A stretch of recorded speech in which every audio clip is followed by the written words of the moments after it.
In this video tutorial, you'll learn how to limit login attempts in WordPress.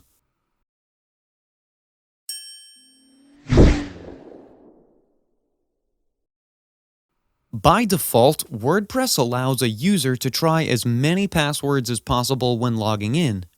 While this is convenient, a bot or a hacker can exploit this. So the question becomes, how can you prevent this kind of an attack?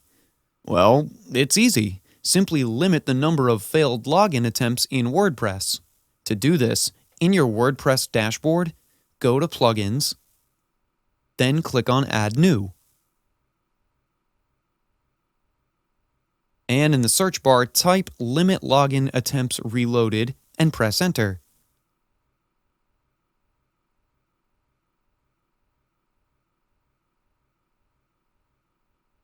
And then this is going to be the plugin. Click on Install Now to start the installation. When the installation is complete, this button is going to change to Activate. Click on it to activate the plugin. Once the plugin is activated, you get redirected to the plugins page. Now go to Settings and click on Limit Login Attempts. And then here we're going to configure the plugin. First, here you can enable the GDPR compliant for data protection. Next, in Notify of Lockout setting, you can enable this so the plugin will notify you via email if someone has failed after the set number of lockouts. Then, under App Settings, you can set the amount of retries you want to allow your user, as well as the lockout time if they fail to log in. Then we're going to go to Logs, and here we have two options.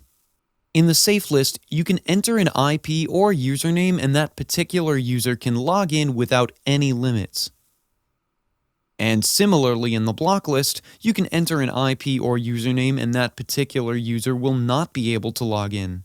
This is how you can limit login attempts in WordPress. That's it for today's video. If you have any questions or comments, please leave them in the comments section below. And if you like the video, please click on the like button. If you're new to our channel, hit the subscribe button and tap the bell icon so that you don't miss any of our future videos. Thanks for watching. We'll see you with the next one.